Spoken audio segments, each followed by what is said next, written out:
This is the Wayfarer. It's a city-based electronic bike by Escoot, and it comes in at under £1,000 here in the UK. In the recent months, the price of energy, particularly that of petrol, has skyrocketed, so more and more people are looking to e-bikes just like this one to get them from A to B quickly. I've had the pleasure of riding the Wayfarer here for just over a year, so I think I'm in a perfect position to give you a full review and to let you know just how I've been getting on with this bike, what I love and what I hate about it as well. Hello everybody, my name is Robert and this is Review Clue.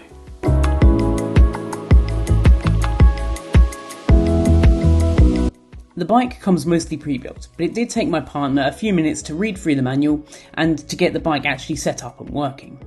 The instructions, though detailed and thorough with a lot of pictures, were badly translated, leading to some interesting reading. I personally found Escoot's YouTube video on how to set up the bike very useful, so I'll leave that in the comment section down below for you to have a look at. This was a perfect opportunity to admire its beauty.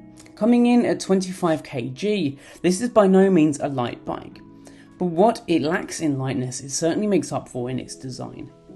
Even now, 1 year on, this bike still looks the part, and actually still turns heads because of its rather unique design Escoot took here. I think it's very much like Marmite. You're either going to love it or you're going to hate it. It's got this really nice curvy body, which allows for even the shortest rider to easily mount and unmount from the bike. Though some people may find it to be a little long, particularly when trying to reach for the handlebars, but I found for me it was perfectly sized.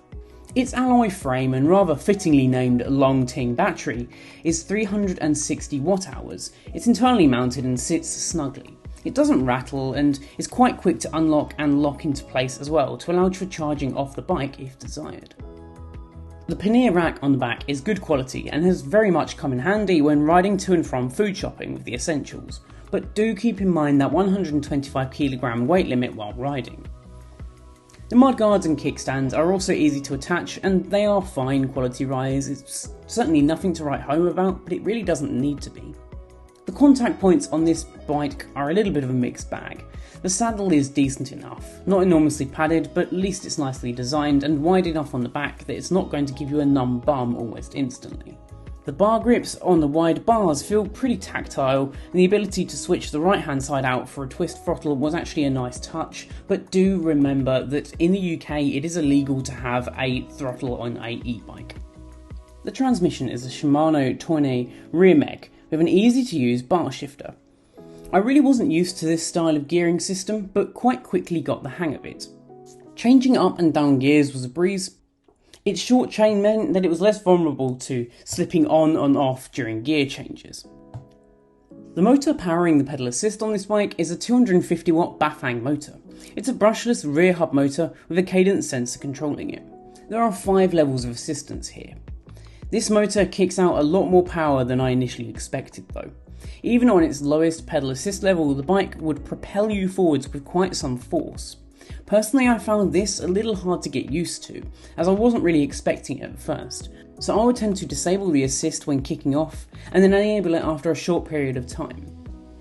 This is most likely down to the high level of torque the motors can put out, meaning you can get up a hill with little to no worry, but it would have been nice to feel a little smoother with that torque from a stationary start. The motor will keep you speeding along at a steady 15.5 miles an hour, even when tackling the biggest of hills, and that is the legal limit here in the UK, so it's really nice to see that it can keep up with that, even on the toughest hills. To control the bike, you are provided with a simple LCD display that shows you your current speed, distance travelled, and your pedal assist levels. It's easy to read and simple enough to understand. Even the battery indicator was very useful at times when on those longer rides and you needed to preserve your batteries for those pesky hills. Under the display you have a switch and a button. The button blares the obnoxious and downright annoying horn. It definitely gets people out of the way, but I found it a little too easy to accidentally hit, startling even myself a fair few times. The switch enables both the front and rear lights, which are useful, if not very powerful. The throw of the front light is enough for an evening ride, but I wouldn't plan on riding this at night, and if you did, you may want to look at a more powerful light on the front of your bike. But how have I actually got on with the bike on a daily basis? The simple answer is I've absolutely loved it, and everyone I've shown this bike to has said the same thing. Whoa, this really packs a punch. And it really does.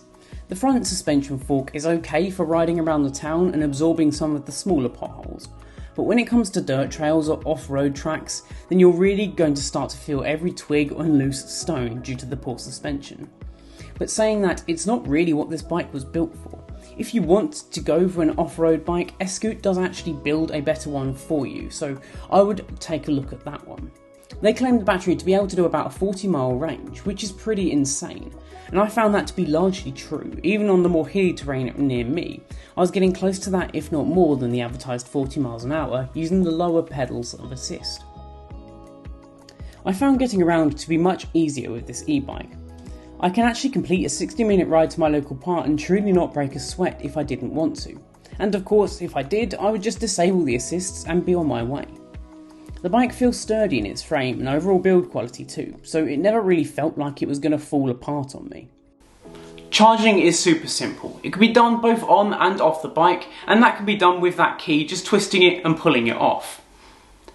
I found that charging is fairly quick as well. I can ride to work, charge it there, and then by the end of the day I'll have a full battery ready to ride all the way back again. The bike is also weather resistant, as you would hope it would be. Now, Escoot say it's IP5 water resistant. Basically, that means that you can ride through some puddles or even ride in a light drizzle. But they do not recommend riding this in heavy rain. So if it is raining very heavily, you're probably best to leave the bike at home and find another means of transport, maybe a bus or even a train. So, would I recommend this e-bike? The short answer is absolutely.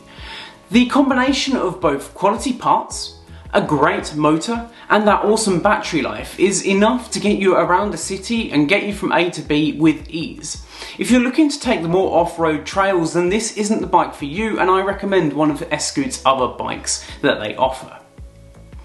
It truly has been a pleasure to ride it, and I think more and more people should begin to use e-bikes for their shorter journeys because they just are such a joy to ride. So if you're interested in picking up one of Escoot's bikes, there will be a link in the description down below where you can order directly from them. And if you do so, let me know in the comments what you thought of the bike and if you love it just as much as I did. Anyway guys, my name's Brim Robert, this has been Review Clue, and I will catch you in the next one. Adios.